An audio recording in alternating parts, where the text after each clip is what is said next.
Hello everyone, welcome back to the second episode of the Angler's Hatch fly tying series. I just got back from a great day on the Gallatin River up near Big Sky, Montana, and I was fishing this one dropper that I have not showed you yet how to tie, and I wanted to show you how. It's a great bug. I call it the lightning bug. Very popular pattern. You may or may not have seen this variation before, so I'm going to introduce you to it, and yeah, let's get right into it.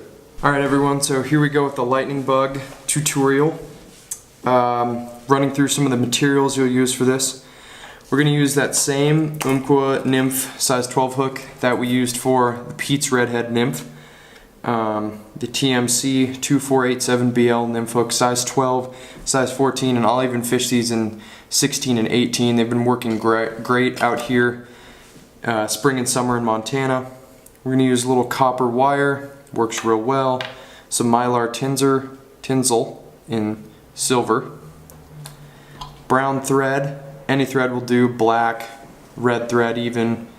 It's your standard 6/0, 8/0 thread. We're gonna use a little orange or shrimp ice dubbing. That works great for the neck. A little head cement, loon, outdoors or Orvis, anything you like, up to your personal preference. And then we're going to use some ring neck tail fibers. So let's get right into it. We're going to start here. We already have our hook. So now we're going to start our thread. Keeping those wraps nice and tight.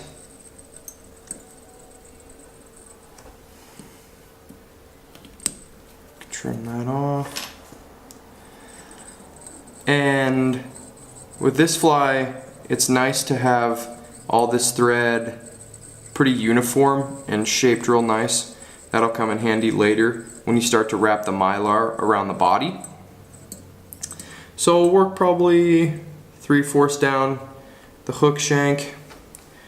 And then we're going to take our ring neck tail and we're going to grab 3 or 4 fibers, not too many, just a nice selection, something that looks good.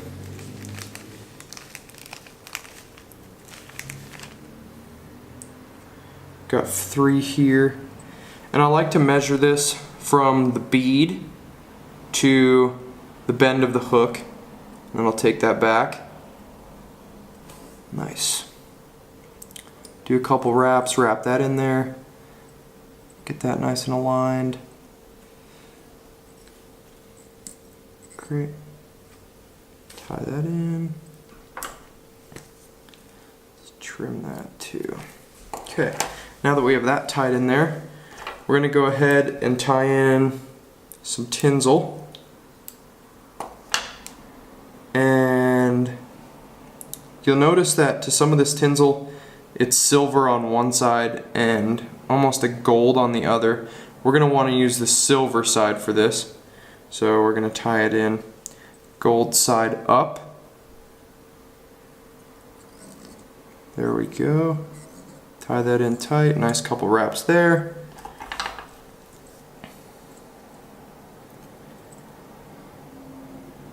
Trim the excess off that. And then at the same time we're going to tie in our copper wire, excuse me. And that goes in there just like that. Wrap that all the way forward. Nice, great. Make that body nice and sleek. Nice, that looks good.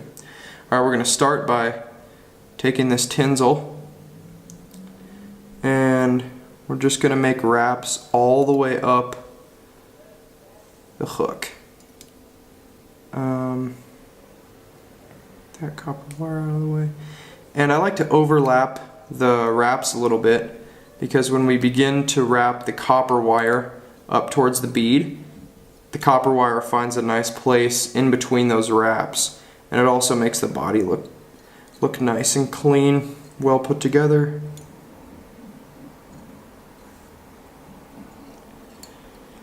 So we can tie that off. trim that guy. Then we're going to take our copper wire and do the exact same thing, just wrapping up the hook. The copper wire does give the fly a nice ribbed effect. I can see how it gives it some more sparkle in the water on top of the tinsel. Do a couple wraps at the top towards the bead, and we'll tie that off there. Nice. And then for the last part of the fly, we're going to take some of that dubbing, and you don't need a whole bunch, just a little bit. Maybe like a good pinch will do just fine. Put that on the thread, and then we're just going to do a couple wraps to give this fly a nice bright orange neck. Add just a little bit more on there. You want the neck to be thick, but not too much. You want it to have nice flow. So like, yeah, that's nice. You can pick it out if you'd like. Trim a little bit of those longer fibers. That has real nice flow in the water to it. Nice. And then from here we're just going to whip finish. Take your whip finish tool, or if you know how to do it with your hands, that works great too. Do that a couple times. And then one thing that I noticed with a lot of ties that you can buy in the shop, these lightning bugs are not super durable. So you have this dubbing, trim that back just a little bit, have this dubbing that has nice flow, but what I really like to do is add just a little bit of head cement where I whip finished, and then add a little bit more just along the body here, just to kind of keep that in place. Great. That's pretty much it for the lightning bug.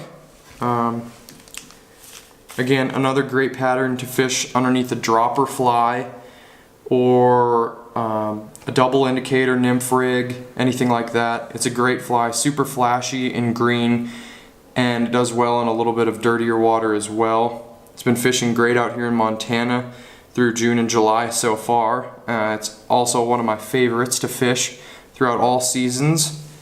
Yeah, so that's the lightning bug. Thanks for watching.